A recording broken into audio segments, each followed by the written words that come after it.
yín kó tó pẹ́ ó ní tá a máa ń ṣe tó bá jẹ́ pé ká ní bí wọ́n ṣe ń darí ẹ̀yẹ bá ní Yorùbá pé ó ní hikima tá a máa ń lò hikima tá a máa ń lò máa sọ fún yín jọ̀kan ní tiẹ̀ wáyé láìpẹ́ yìí ní tó yẹ kẹ́ ẹ ṣe kì í ṣe tuntun ló yẹ kẹ́ ẹ dálé ní tó yẹ kẹ́ ẹ ṣe máa sọ fún yín ní tó yẹ kẹ́ ẹ ṣe máa sọ fún yín inshallah ọ̀rọ̀ àwọn ọ̀jọ̀gbọ́n. lákọ̀ọ́kọ́ fídíò tí mo ṣe láàárọ̀ kó tó di pé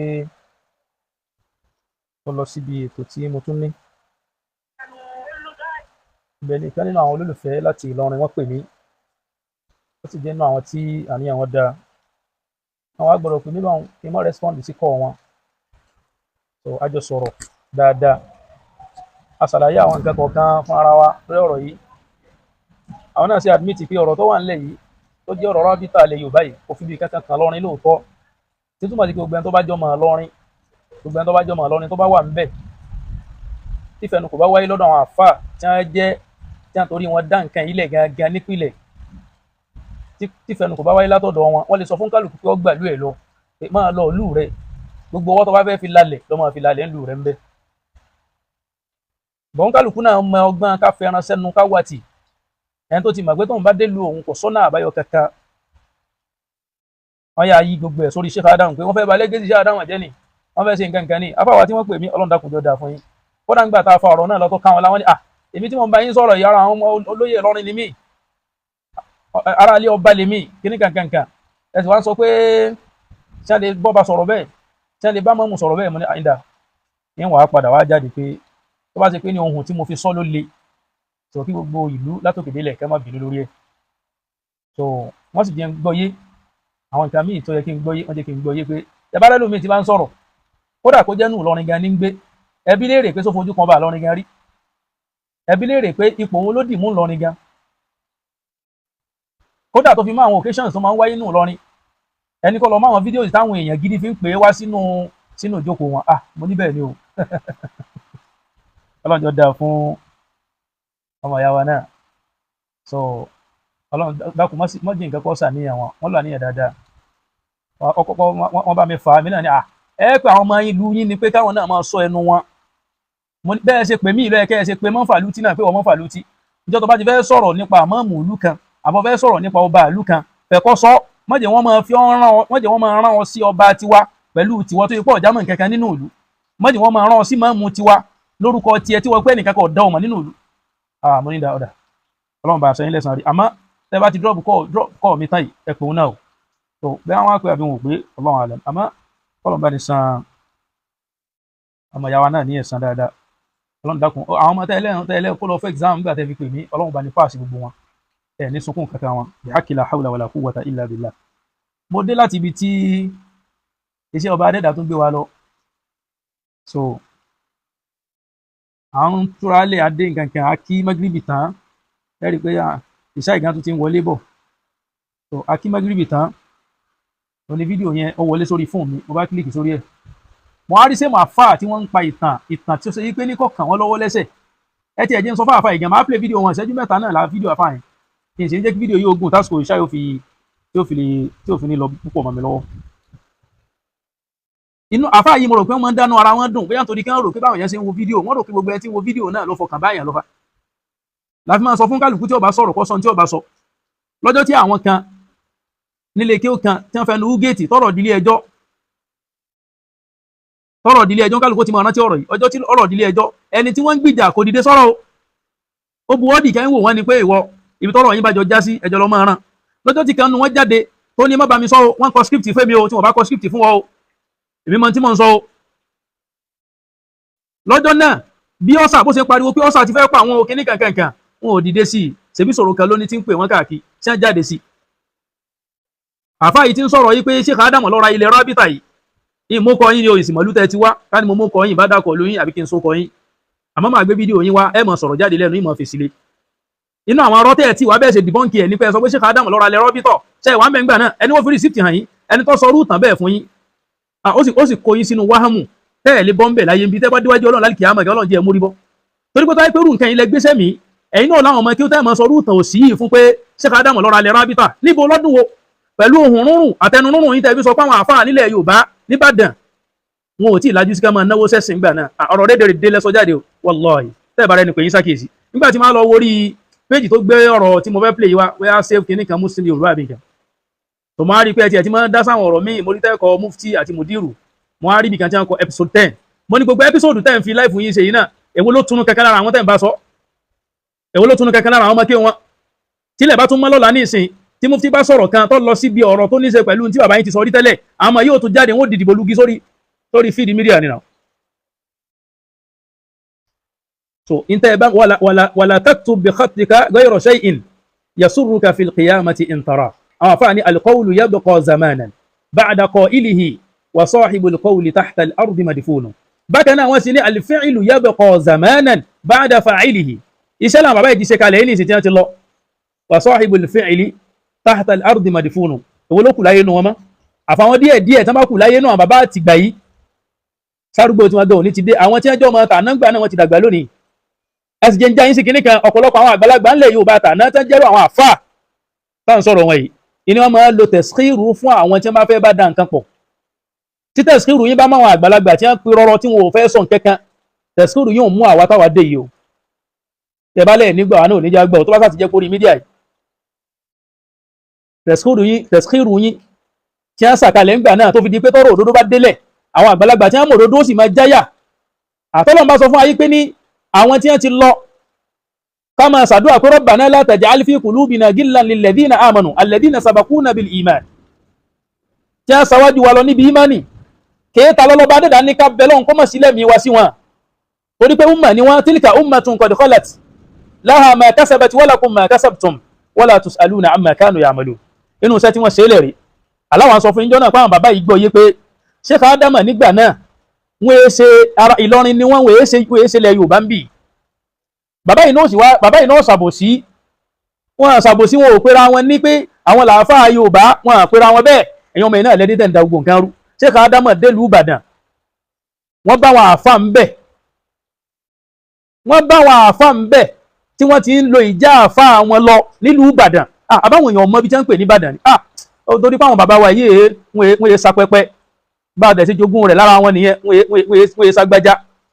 lẹ́yìn kan kọ́ mọ́ ń kí wọn jẹ́ wọn ò ra wọlé bàbá àgbà ní màdùn lápèjúwe ẹgbẹ́ wọn tí ẹ jẹ́ àfa bàbá tèmi Sheikh Mudathir Abdulsalam táwọn jẹ́ ìmáàmù àgbà ilẹ̀ Ìbàdàn nígbà náà bàbá wa yìí ní around 1988 tàbí 89 so 90 something ni imamship bàbá wa Sheikh Mudathir tẹ̀ pé nínú oyè tí wọ́n máa jẹ́ ń bàdàn wọ́n máa tó jẹ ni kò bá àjọyè Ìbàdàn Olúbàdàn kò bá àjọyè tìmáàmù Ìbàdàn kódà kó jẹ́ mágàjì wọ́n ó tò ní ìyẹn lè wá ti tò kalẹ̀ ńbẹ̀ láti bí ọ̀dọ́ kó wá darúgbó ńbẹ̀ nínú àwọn tó ṣe yí pé ní tó bá wù wọ́n láti jẹ máàmù Ìbàdàn ẹ gbàgbé pé ọjọ́ mamadu ọjọ́ ọmọ ẹ̀gbọ́n mamadu ọjọ́ nkankan nínú ìlú gẹ́gẹ́ ọmọlé aláfárá lèmi aláfárá ẹ bèrè ìtàn dáadáa ńbẹ́jọ́ mọ́ Ìbàdàn ilé aláfárá ilé bàbá Mudiru ilé aláfárá làwọn táwọn sọ̀rọ̀ yìí táwọn náà bá ní interest nínú ká lọ tò ká gba mọ́gàjí káwọn máa lọ díẹ̀ mọ́ wà nínú ẹni tó yẹ máàmù Ìbàdàn lè tọ́ sí ńlẹ̀ Ìbàdàn torí pé mi ọmọ béèrè táwọn bá rẹ ta ni kíní kankan Ọlọ́run dáhùn kọjọ́ kó sì wá jẹ́jẹ́ lórí tí à ń sọ lọ́wọ́ yìí a gbọ́dọ̀ fòdodo rinlẹ̀ ẹni tó ní fíkírà ṣebí ó ń bẹ nínú khamsu rasail agbọ́ lẹ́nu ìkànnú àwọn ọ̀gá ìjẹ́ pé tàbá tún ní ká dákọ̀ ọmọ Sheikh Adama kan bí nìsín àwọn ọmọ ọ̀daràn dìgbòlúgi àwọn ọmọ aláìlẹ́kọ̀ọ́ yìí wọ́n ó tún máa sọ̀rọ̀ sọ́mọ àfá wọn èmi ọmọrú àyà tẹ́ ẹ ní tẹ́ ẹ fi palẹ̀ mọ́ kátùmọ̀tán yín ọmọ dàbà yìí ọmọ bíbí inú àfá yín ṣe bẹ́ẹ̀ máa sọ pé ọmọ àfẹ́ ẹ̀ ni ẹ̀ẹ́dẹ̀ tún fèsì ọmọ àfá yín báyìí ẹ̀ẹ́dẹ̀ máa sọ̀rọ̀ ńláńlá sí kò sókò tẹ́ ní pé ọmọ àfá yín tán tèbírú ẹ̀lẹ́bẹ́kọ́ ṣẹlẹ̀ lọ́dọ̀ tiwa náà ń bàdàn ẹ̀ ń dàgbé wa sínú ká máa sọ̀rọ̀ nípa inú ilé àfá wa àwa yìí sọ fún yín pé wọn ò kọ́ wa lẹ́kọ̀ọ́ bẹ́ẹ̀ àwòye sásá tá a bá sì ń sunkún amọ́ ríran ẹ̀yin lẹ́yìn òní làákàyè láti bí débẹ̀ àtàwọn tí ń tẹ̀lé tí wò kí lọ́dọ̀ yín àtàwọn tí ń kí lọ́dọ̀ yín ẹ ti da ọpọlọ ẹlòmíì rú débi pé mi àti gúnlẹ̀ rèrè ó le táwọn yẹn ti wọ́n wá lọ sí page in tó dùn yẹn jù ní pé page tí wọ́n wá tún sí wọ́n mọ̀ sí ní sípò àwọn fẹ́ propagate Islam ń bẹ̀ ni àgbákò wọn máa propagate ń bẹ̀ ọjọ́ iwájú wọn kálukú dé tán ṣèbọn kálukú ọmọ yín náà rí tó kálukú ń ṣe lónìí ṣèbọn àwọn kan ní rí táwọn kan ṣe lónìí ṣèbọn àwọn kan làwọn náà ta rí pé orí ibú ti wọlé ìbàjẹ́ ti wọlé àgbákò ti wọlé ẹjá tún kìíní tó kún kálukú padà mo sọ láàárọ̀ náà pé kullun yarji'u ila aslihi ẹni tí ì bá sọ ọmọ ilẹ̀ Yorùbá kọ́ padà sílùú rẹ̀ ìgbà tó ń sọ yìí nínú fídíò ẹjìn tí ẹgbẹ́ fídíò àfáàyàn wá náà ká tó kí wọn ara máa sọ̀rọ̀ díẹ̀díẹ̀ lórí ẹ̀. àwọn fọ́tò tí wọ́n gbé wá sókè yìí mo ní invitation tí wọ́n fi jẹ́ oyè mufti lọ́wọ́ o àwọn fọ́tò tí wọ́n ṣẹ̀ lọ gbé wá sókè nígbà tá a dákẹ́ lásẹ̀ lọ́wọ́ gbogbo fọ́tò yìí jáde o inú invitation tí wọ́n fi jẹ́ oyè mufti ká sọ pé mufti rábítà ni mufti tí ẹ̀yàn yẹn tí ń bẹ ní Kòròdú yẹn tó yẹ pé mufti rábítà ni nígbà tẹ́ fẹ́ announce oyè mufti pẹ̀lú invitation tẹ́ fi invite àwọn èèyàn àwọn olú ẹ̀kẹ́ ẹ̀kọ́ list ó kọ wọn sí ara pépà àwọn òní fọ́tò wọn yẹ kó wà nínú ẹ̀ tó fi jẹ́ pé fọ́tò èèyàn kan sí méjì péré náà làbá ń bẹ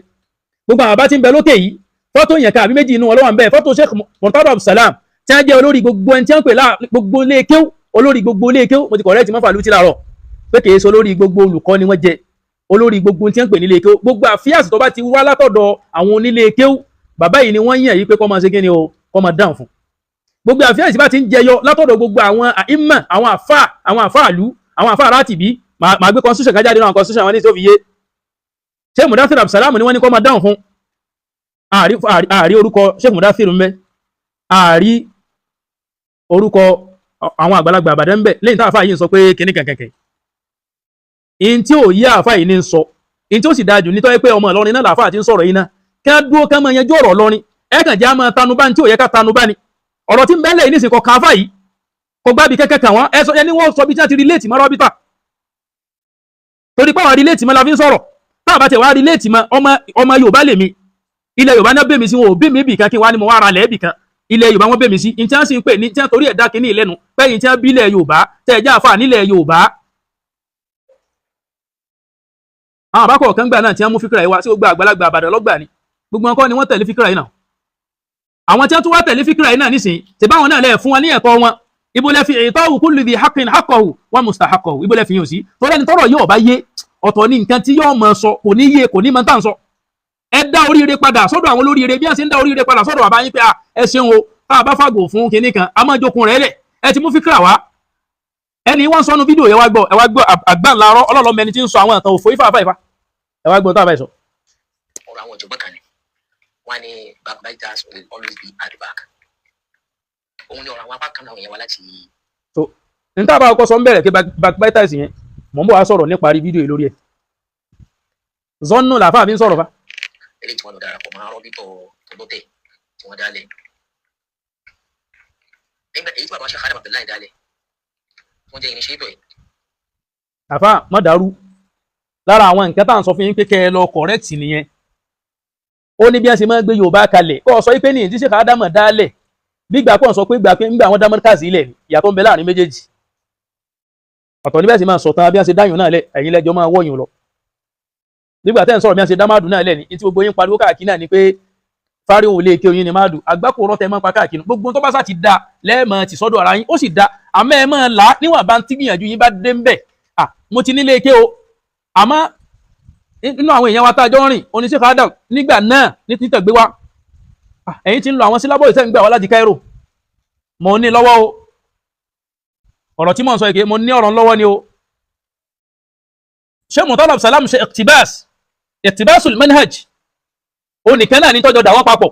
kẹ́ ẹ tó dìgbà tẹ́ lọ gbé kámẹ́rà sí bàbá tó yẹ pé sá máa fi lè sọ nǹkan àmì ìjòbi ẹni tẹ́ ẹ bẹ́ ní wọ́n sọ lọ ọlọ́mọjà patension ni ọ̀pọ̀ àwọn bàbá náà ya play along bẹ̀yìn bàbá bẹ́yà Suleiman Raja àbí kí ló kọ wọn àwọn yà play along fẹ́ kódà ń gbà mo dé Ìbàdàn gbà náà wọ́n tiẹ̀ wá ń ṣe bí ẹni tí ò tiẹ̀ lajú gbígbà kí n ò rí bọ́ọ̀dù rí mo bàbá mi báyìí pé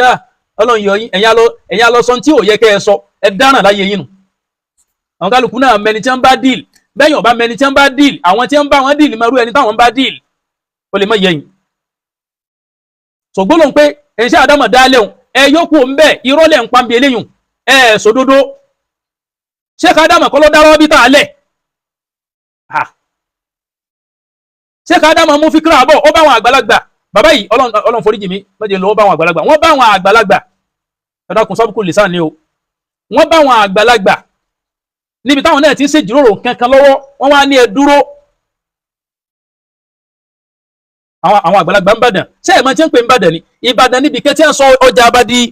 àbá tó di Central Mosque yìí táwọn afọ àbáfẹ́ bára wọn sọ̀rọ̀ ńgbà náà wọ́n kọ rìsálà bil lughati al-arabiyya al-fasiha lọ́bàá tó jiná wọ́n kọ́ wọ́n wá lọ lẹ̀ máa rọjà bá ẹni tí wọ́n bá wí pẹ̀lú ọ̀rọ̀ kéwù tó náà bá débẹ̀ yóò ọ̀nà lọ lẹ̀ tiẹ̀ mọ́bẹ̀ àmọ́ abẹ́ ilé ìkẹrẹ sagbẹ́jẹ́ ni bàbá tí wọ́n sọ pé ní secretary general àwọn fẹ́ jẹ́ ńgbà náà àló nídìí tí wọ́n fi sọ fún wọn pé ká fún àwọn ní secretary general àwọn náà request fún àwọn bàbá yìí ni wọ́n jókòó pé àwọn làáfà ńlẹ̀ Yorùbá àwọn ni wọ́n yan oyè lọ́dọ̀ ara wọn Sheikh Adamu kan ni wọ́n yan àwọn yẹn lóye ńgbà náà o torí ẹ kò pé bóyá bí mọ́ ti ń lọ o Sheikh Adamu ò sí nínú àfáà ilẹ̀ Yorùbá ńgbà náà o ọmọ Ìlọrin ni wọ́n o wọ́n mú òrí wá ó sì dá bẹ́ẹ̀ ẹnìkan kò dispute fact pé wọ́n mú ìròrí wá tí wọ́n bá mú wọn gbà náà tí wọ́n bá tẹ́wọ́ gbà tẹ̀bí kanú yìí náà lọ sọ pé wọ́n lè dálẹ̀ ọyá àbáṣe ètú ní wọ́n lè fa àwọn ọmọ kí wọ́n dálẹ̀ èyí tí wọ́n fa àwọn ọmọ kí wọ́n dálẹ̀ ẹ̀ tí ọwọ́ wọn tán kò mẹ́ ọmọ kí wọ́n ló kún bẹ̀ mọ́ àfàwọn tí wọ́n máa ti fọlọ́fọ́lọ́ nìkan ẹ sọ ọmọ kí wọ́n ló kún bẹ̀ mọ́ nínú àwọn tí wọ́n jọ bẹ̀rẹ̀ sẹ́nà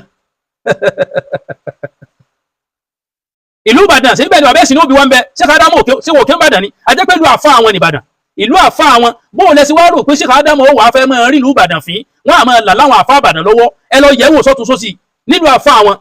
sẹ̀bẹ́yìn náà lẹ́ máa sọ pé téèyàn bá délùú àfa rẹ̀ èyàn ó tẹ́ jẹ́jẹ́ ń bẹ̀ tẹ̀bí lẹ́ ń bá bàbá kan jà sí pé kìíní kan ó yẹ kó máa kó bàtà fún yín ó yẹ kó máa ṣe nǹkan kan ìtẹ́yìn náà mọ̀ pé ẹ̀ lè gbà ẹ fi ń lọ́ọ̀yàn èmi ń sọ fún ọ lónìí categorically báyìí pé Sheikh Adamu kan ní yan àwọn olóyè ní rábítà àgbà náà o constitution bẹ̀ lọ́wọ́ wa o kódà àwọn ò sínú àwọn tí wọ́n ti constitution bàbá àwọn afáàyàn oyè tán ẹ̀rọ wọ́n máa jẹ imam wọ́n máa jẹ olórí àwọn imam ṣé Sheikh Adamu jẹ́ imam wọ́n jẹ́ chief imam ìlú ni wọ́n ṣe chief imam ìlú bàbá yìí tí ń bẹ́ẹ̀ lónìí tẹ́yìn gbìjà rẹ̀ náà ṣe jẹ́ chief imam ìlú ni máa ka constitution máa ka díẹ̀ jáde nínú constitution wọ́n gbà ní 1964 ẹnìkan ní Kaula ó ti sọ̀tàn fún yín ó ti sẹ́ndì gíní èmi wá ń sọ fún ọ mọ fọba tó ní mí búra alájà Kaula ìní nọ́mbà wọn lọ ìní ọ̀nà kẹ̀kẹ́ tí mo fi lè ní access sí wọn bá a ti jọ ń gbé Ìbàdàn tó yìí wọ́n ń sáyé tí wọ́n èmi náà ń sáyé mi kọ́kọ́ clear ẹ̀bẹ̀ wọn Sheikh Adamu ò lè mọ làwọn àgbàlagbà lọ́wọ́ ńgbà tá à ń sọ yìí kódà ńgbà tí a ń sọ tí mo fi kíra wáyìí nǹkan báyìí ni mo rí ni àbá wa ni nǹkan tí ajá Adamu bí a sì jọ máa pera wa ni o tó mú wa hàn kílẹ̀ rí sí àwọn àbá yẹn wojú ara wọn jọ jíròrò wọ́n forí korí pé ẹbọ wa ni ọ̀dà kò sílẹ̀ fi ń bẹ̀ ìwọ tó bá ní òrí bẹ́ẹ̀ tọ́rọ̀ ẹ ti sojú rẹ ìwọ ni ó jáde kì í ṣe irú àwọn ilé tí ó pé wọn mọ ibi tí ọ̀rọ̀ dojúkọ yìí. wọ́n yan àfa àgbà láti ilẹ̀ Ìbàdàn Sheikh Ahmed Muhadi Baasunu pé kọ́ máa jẹ́ the first president. ẹ ṣeun jàre àfa ìdúró dó àwọn Ìbàdàn ni wọ́n sọ̀rọ̀ yìí Sheikh Arógundádé wọ́n ní Sheikh Adamu ni wọ́n lọ bá bàbá ẹlẹ́sìn mẹ́ta lọ mú wọn bá bàbá ìmáàmù mú àlí ní àwọn ní ọmọ Ìbàdàn ní mí ẹ má fi ibi sú olóore ẹ ṣeun àfà fi ibi sú olóore intan clear ń bẹ̀ ni pé kí wọ́n máa sọ yí pé ní Sheikh Adamu ni wọ́n dá kinní ilẹ̀ ẹ farabalẹ̀ gbọ́n tá à ń sọ o kí wọ́n ní Sheikh Adamu lọ dá a lẹ̀ ó yàtọ̀ sí Sheikh Adamu ni wọ́n ní fíkra ẹnìkan kò bá yín jiyàn pé àwọn náà ní fíkra o níjọ́ tí wọ́n lọ bá bàbá ẹlẹ́sìn mẹ́ta yìí ìtàn náà ń bẹ lọ́wọ́ tiwa náà o bàbá ẹlẹ́sìn mẹ́ta ọ̀dàlẹ̀ àwọn àfáà ń bàdàn o wọ́n ní ajá Adamu ń tẹ́ sọ yìí dá àmọ́ ẹja dọ́dọ̀ àwọn bàbá wa ń bàdàn ní àfìgbà ilé máa ń bàdàn wa ìgbà tí wọ́n débẹ̀ ẹni tó sọ̀tàn tẹ́ ẹ gbọ́n ẹni kan sọ̀tàn fún yín nígbà tí wọ́n débẹ̀ wọ́n bá àwọn àgbàlagbà tí wọ́n ń ṣe mítìn lọ́wọ́ ni o wọ́n ń ṣe mítìn lọ́wọ́ lọ́dún náà ni o àmọ́ tá à ń sọ o Sheikh Adamu sì ṣe dáadáa nígbà wọn ti di páwọn ò sínú àfáàlẹ̀ Yorùbá ká sọ pé àfáàlẹ̀ Yorùbá ní Sheikh Adamu tó ikọ́ ọmọ Yorùbá ni wọ́n ni bàbá yẹn já mọ́ wọn pin mo bá wọn láyé wọ́n dálẹ̀ lọ́dọ̀ ara wọn tí wọ́n pe àwọn èèyàn sí díẹ̀ àmọ́ bàbá yẹn náà ṣe azwul kalami ila qa'ilihi azwul fadli ila sahibihi bí ọ̀rọ̀ àwọn àfọ́ ní isnad nínú mustalahul hadith wọ́n ní ká dárò padà síbi tọ́rọ̀ ti wá bàbá yẹn wò pé ẹ̀yin lẹ nílẹ̀ Yorùbá àmọ́ mo rí pé wọ́n ń ṣe ìtẹ́ ń sọ pé ní wọ́n mú wọ́n ti ń ṣe ilé Haúsá already gbogbo ọ̀dọ́ wọn lọ ní Kwara kẹ̀kẹ́ ilé Ọya òkè Ọya wọ́n sì sí gbogbo ẹ̀ mọ́ kí ló dé tí wọ́n lọ́dún rọ́bì tọ́tùlẹ̀ ìmọ̀ wal ulama tí ń wáyé ní àbí majlisul ulama tí ń wáyé ní Ìlọrin kí ló dé tí wọ́n lọ́dún yùn nígbà wọn náà ti mọ̀ pé ibi tilẹ̀ Yorùbá yìí ni yóò fẹ́ sẹnu re kò yẹ lómi kò mọ́ tàn sọ àwọn bàbá yìí ni àfáà ti ń sọ̀rọ̀ àwọn àgbà àfáà tí wọ́n torí ẹ̀ dá nǹkan ilẹ̀ pẹ̀lú àfẹnukò ara wọn tí wọ́n jẹ́lẹ̀ Yorùbá tí wọ́n gbà wọlé pé ẹjá gba ìmọ̀ràn tí Ajá Adamu mú wa ìwà èyí pé wọ́n lájá Adamu ó kọ tí wọ́n fi pera wọn gbà náà ní bá a ṣe bá nù tán tí a nù kágbà mọ̀ràn yìí wọlé kárẹ̀ iṣẹ́ lórí àwọn bàbá yìí ni wọ́n iṣẹ́ lórí ẹ̀ gbogbo ọ̀rọ̀ tẹ́ wọ́n sọ pé wọ́n dẹ́rẹ́bù káàkiri wọ́n ṣe nǹkan gbogbo wọn náà ni wọ́n jọ jáde káàkiri nínú àwọn tí wọ́n máa jáde káàkiri bàbá wa Muhammadu Lubaki ni wọ́n ń bẹ́nu wọn àwọn tó sojú wọn ń bẹ láyé ẹ̀yin náà mẹ́ni tó bá sojú ẹ̀ wá nígbà tí ẹ mú wá kẹwàá bí jẹ́rìí ọ̀rọ̀ yín àwọn tó sojú ń bẹ láyé tí ká dáwọn ọlọ́mọba ní sanwó lẹ́sàn rẹ̀ wọ́n ṣe dáadáa lẹ́ẹ̀fi lẹ́rẹ́ nìkan kan láti ìlú yìí àti láwọn àyè míì bẹ́yìn ṣe máa ń láyà máa fẹnu bọ́ iyì kúrò lára àwọn èèyàn ẹ ní rí olóríire kankan kọ́ tanu bá Sheikh Adam ẹ lè rí kò sí ní tó fà wọ́n máa ń respect ní tó pọ̀ lára Sheikh Adam ọlọ́run kọ́ jẹ́ ọ̀kọ́ wọn láǹtà tún sọ yìí náà pé àwọn nǹkan ńláńlá tẹ́ fẹ́ gbélù wọn lórí là ń bá wọn rè ọlọ́run kó ló ń sábà bí ìkẹ́ fún ọ̀nà sáré.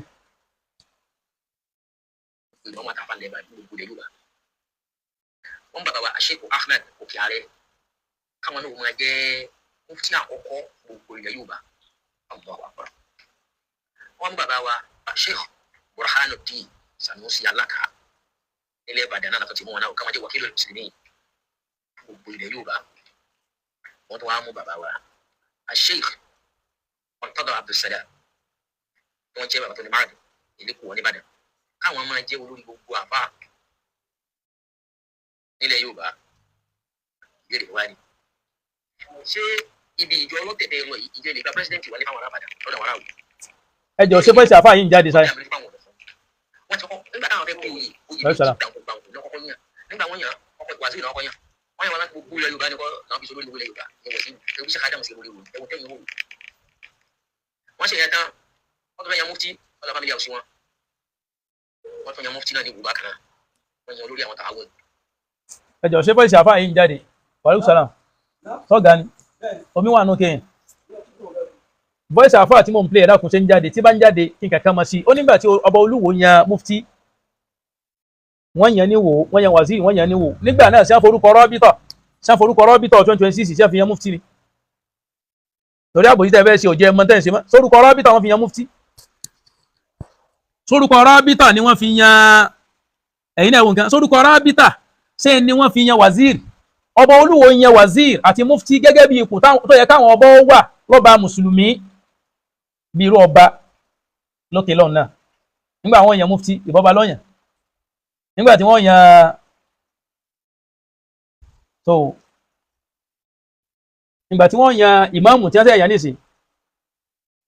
ta lọ́yàn ìbọba ni for argument sake pé bóyá ìlú Islam lọ́dọ̀ tí wọ́n náà fi rí bẹ́ẹ̀ ọba Olúwo wá wò pé èmi náà ti dọ́ba mùsùlùmí kí wọ́n lè bá àmọ́ wípé ní ìlú mi náà ti ń bọ́ sípò wípé ní àwọn mùsùlùmí ni wọ́n nílẹ̀ ọba adẹ́dà ló nílẹ̀ òun náà ló sì dá wa sórí ilẹ̀ ká máa jẹ́ khalifa ń bẹ̀ sí ọba Olúwo náà sì ń jẹ́ khalifa nílùú Ìwó káwọn èèyàn lè bá àmọ́ pé mo fẹ́ practice tí mò ń ṣe mùsùlùmí lèmi mùsùlùmí sì làwọn tí ń bẹ lábẹ́ mi náà inú àwọn tí wọ́n máa pàṣẹ nínú ìlú ẹ jẹ́ yan mufti nílùú mi ẹ jẹ́ yan wàzírù kí náà ń pè ní wàzírù mínísítà tèmi tí wọ́n máa dá sí Islamic affairs ni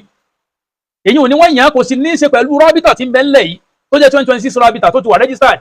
tó ní Ẹdó àti Delta nú wọ́n ti yàn án tipẹ́tipẹ́ mọ́dún tí wọ́n ti yàn yín ní ẹsẹ̀ wá ń janu ní ìsinsẹ́ ẹ̀sùn lọ́ngbà wọn ti yàn ni ṣèbí lẹ́yìn ìgbà tí èèyàn tán káláwọn bàbá rọ́bìtà yìí bá mọ tó kàn tó wà nù constitution ó yẹ kí wọ́n ránṣẹ́ sí ọba Olúwo wípé àwọn tó yàn ní wàzírù yìí àtàwọn tó yàn ní mufti yìí ọya bó láṣẹ ẹja sọ̀rọ̀ nítorí ẹ̀wọ̀n sí ń gbà náà nù tán pé wọ́n pé ṣé wọ́n sọ pé kò sí orípa olùkọ́ àgbà nínú rábítà ní 1964 yẹn ṣé kò sórípa wàzírù ń bẹ̀ ni wàzírù máa tẹ̀lé dádì wọn wá ń gbà náà àwọn àjọmọdé mọ́ kò sórípa àwọn àfáà wọn bẹ̀ ni orípa àwọn àfáà wọn bẹ̀ ń bẹ̀ lọ́jọ́ tí wọ́n fẹ́ ẹnu àbùkù kan àwọn aráàwọ̀ tí ẹni ò sáfà kankan ń bẹ̀ àwọn èèyàn wọ́n mọ̀ rò pé àwọn èèyàn ń gbàgbé ti ń lọ ni ní táwọn èèyàn ń fáìtì fún ní rábítà 1964 ìmọ̀kọ́lẹ̀ àwọn tí ń jáde yìí máa ń gbà wá rí kí máa ṣe ń tàn sọ làwọn ilé ń sọ àní 1964 rábítà ní ẹ ti bàjẹ́ àní wọn ò sí nǹkan kan bẹ́ẹ̀ ju bẹ́ẹ̀ dé lọ mọ́ wọn ò sí nǹkan kan bẹ́ẹ̀ mọ́ ju bẹ́ẹ̀ dé lọ ẹ sọ̀rọ̀ ẹ̀sìn kan lágbà tí wọ́n ti láwọn gbaṣẹ́ ẹ sọ̀rọ̀ ẹ̀sìn tẹ́ bá ní dá sí mọ̀ ń sọ̀rọ̀ láàárọ̀ yìí pé àwọn ẹlẹ́bọ jáde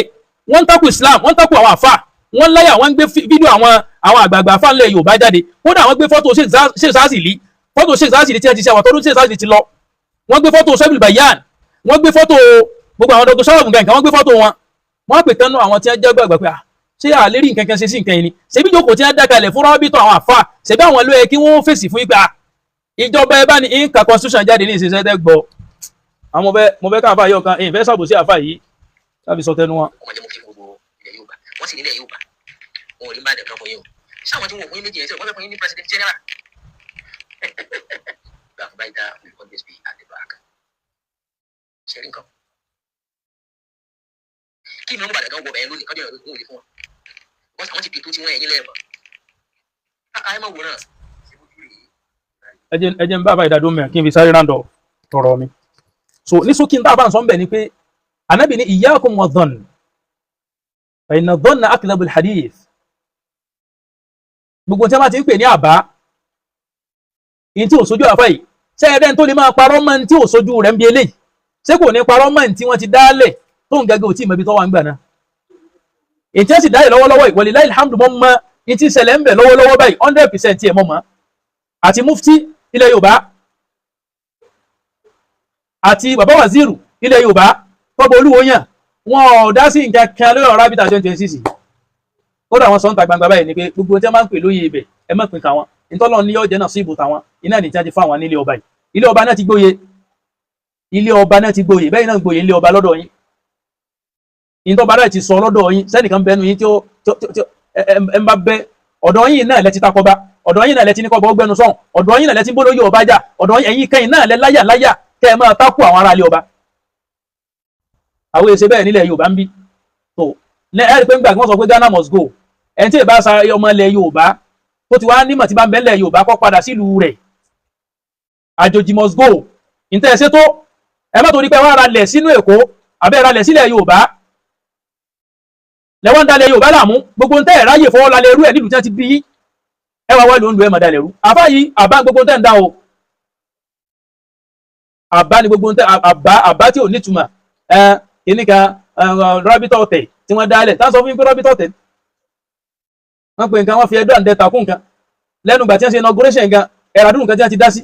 before the inauguration wọ́n ti ń dá sí many things lábẹ́nú tọ́lọ́ dẹ̀ ń fún ọ láti orí ń bẹ̀ wọ́n wá láti wá ba iṣẹ́ táwọn bàbá yẹn ń ṣe gan kódà wọ́n ti gbé sẹ́gbẹ̀ẹ́ kan pé ẹ̀wọ́ bẹ́ẹ̀ yóò ṣe máa bára yín yínú nígbà tá a ti pa àwọn àgbàlagbà sákèésí tí wọ́n ti ní ẹ̀yọ́ ọmọ yìí ìsìbìrú náà ìsìbìrú o wàsọ́ọ̀bìrú o ayà tí wọ́n ń kà fáànù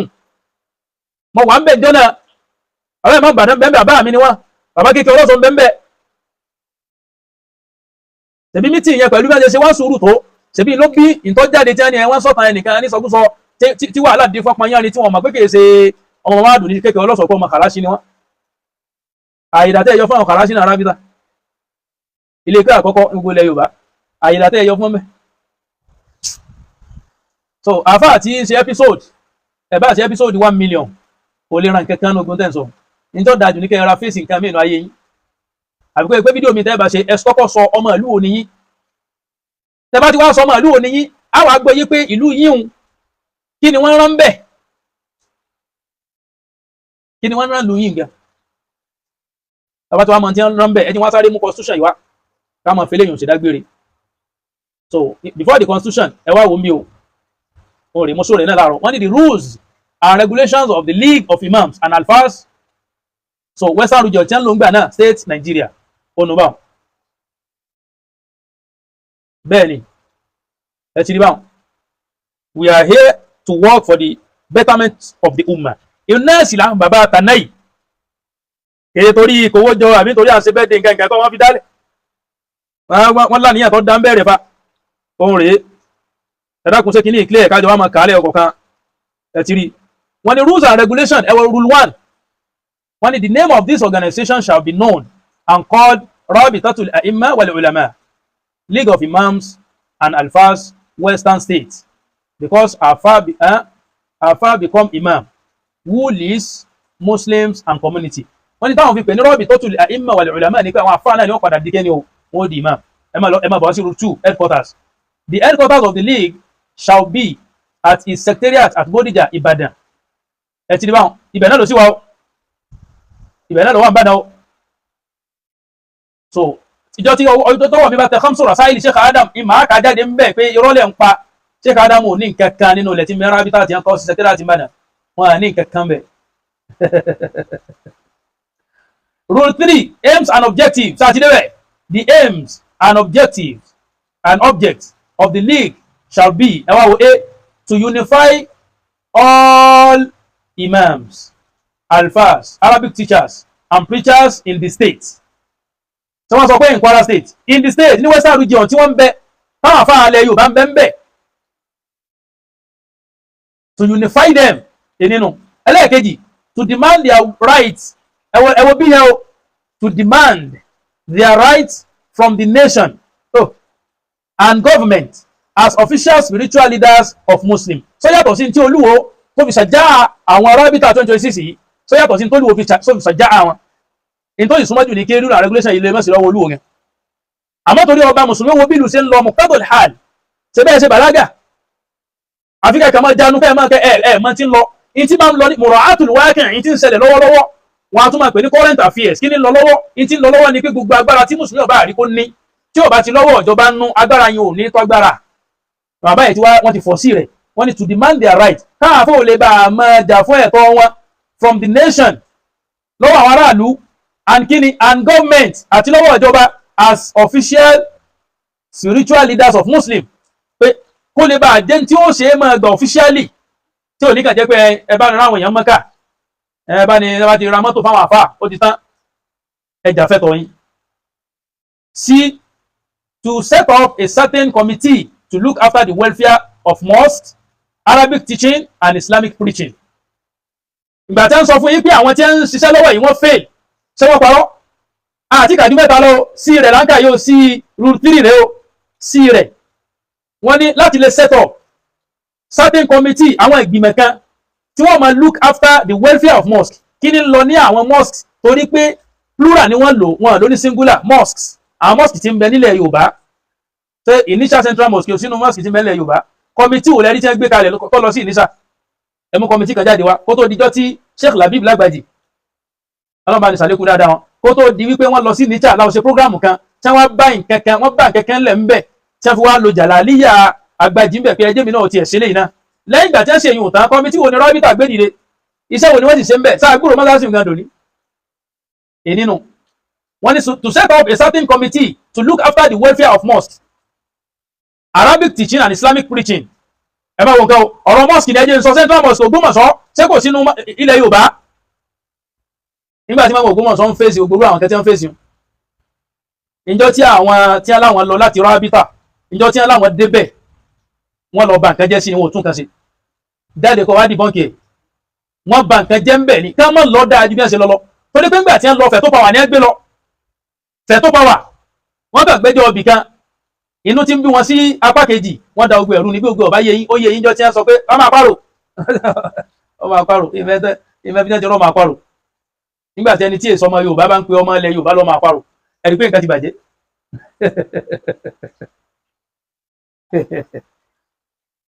To set up a certain committee to look after the welfare of mosques. Constitution 1964 yẹn rèé o là ń kà yìí o. Arabic teaching, èdè Lárúbáwá tẹ̀ ń kọ́ àwọn ọmọ and Islamic preaching. In táwọn àfáà ń sọ níta gbangba. Ṣé ìpéjọ inauguration Dr. Ibrahim Pupa ló ń gbà tí ń sọ̀rọ̀ wọ́n padà sọ́nbẹ̀ pé dákun kó túbọ̀ àwọn àfáà kò sílẹ̀ fi inú kí tọ́pìkì ẹ̀ máa jẹ́ nǹkan kan náà káwo kí ní ṣẹlẹ̀ nínú ìlú káwá pàṣẹ nínú Rábítà yìí pé gbogbo ẹ̀yin àyímà ní central ẹ dákun ọ̀rọ̀ yín ẹ mẹ́jọ yàtọ̀ ní ti London báyìí ní ká máa sọ káwọn àfáà káwá débi ìyàwó ọ̀rọ̀ sọ Bukhari wọ́n sọ bẹ́ẹ̀ débi súnà ọmọ ọ̀rọ̀ Ibn Taymiyyah wọ́n sọ láwọn tí láwọn fẹ́ tí láwọn ṣe 1964 nù ẹ máa bọ̀ wá sí rule 4 bí tí wọ́n sọ̀rọ̀ membership ní kàtàrí dálẹ̀ ní tó ra 2 ẹgbẹ̀rún dómi. One membership of the central body of the league shall be open to all imams, alfas, preachers. Wọ́n fi kọ́ máa ṣe o, ìmáàmù ni o, alfa ni o, ẹni tí ń ṣe wáàsí ni o, and Arabic teachers. Àwọn tí wọ́n ń kọ́ èdè Lárúbáwá, the category of the imams shall be as following. Àwọn ni chief imams of big cities, first class. Gbogbo ẹni tó bá ti jẹ́ ìmáàmù àgbà nílùú ńlá ibi tẹ́ ẹ gbọ́dọ̀ mọ̀ tó wọ́n sí first class ni. Níbo lẹ́tọ̀ ìmáàmù Ògbómọ̀ṣọ́ sí? Ògbómọ̀ṣọ́ kéré nùlú. Constitution 1964 fún ọ̀tọ́ sọ wípé wọn ò fẹ́ẹ̀lì tí wọ́n bá tún fẹ́ẹ̀lì ńkọ́ nǹkan wèlà fi máa mọ̀ pé yẹn fẹ́ẹ̀lì kọ́ wá sọ jáde tó rẹ̀ múra kẹ́kẹ́kẹ́. Chief imams of big cities first class wọ́n tún bracketize wọ́n fi bracket sí bẹ́ẹ̀ náà kọ̀ sí. Chief imams of small town ẹ̀ tó bá tún jẹ́ ìmáàmù àgbà tó yẹ pé ìlú kéréje lòun kàn ń darí ní tiẹ̀ bí ọlọ́dọ̀ tí wọ́n alájẹ́ àmì lápèjúwe àbí nínú òde òde alẹ́ wọ́n ní kí yóò máa wà ní second class. Ní school náà màmá ní first class, màmá ní second class upper. Àbá tí àfáà ìsọ pé wọn ò lajú tó ní wò tí mẹ̀bẹ́ ṣe ń náwó sẹ́sìn àwọn náà ronú pẹ́lẹ́ ìgbà náà. Wọ́n ní important imam ratibi àwọn ìmáàmù tó yẹ pé ìrun wákàtí márùn-ún ni wọ́n kàn ń kí. Àwọn ìmáàmù tó yẹ pé ìrun wákàtí márùn-ún ni wọ́n kàn ń kí. Àwọn ìyàwó máa ṣe kí ni wọ́n máa wà ní third class. Wọ́n ní to be recommended by the chief imam of his own town. tó yẹ pé ní ìmáàmù olúwa náà ní ọ̀rẹ́ kọ́mẹ́ni wọn pé ìmáàmù yìí wọ́n bẹ ní rátìbí tí túmọ̀ sí pé kèé sáwọn ni wọ́n sọ pé ayé olè kú ẹ bá ní fi ìmáàmù ààfin ní ìmáàmù àbíbù jẹ ìbàfà àbíbù ayélujára mọ́ sọ ìmáàmù ààfin ni wọ́n jẹ ẹ wọ́n fẹ́ gbé ìmáàmù ààfin supasíìdì ìmáàmù odidi ìlú ṣé tí wọ́n gbélé náà ti fọ́ọ̀nù ẹ sì ní wò fẹ́ẹ̀lì tí wọ́n bá tún fẹ́ẹ̀lì ńkọ́ wal umuri baqiyya. Assalamu alaikum wa rahmatullahi wa barakatuh. Ọ̀gá ẹ pẹ̀rún ní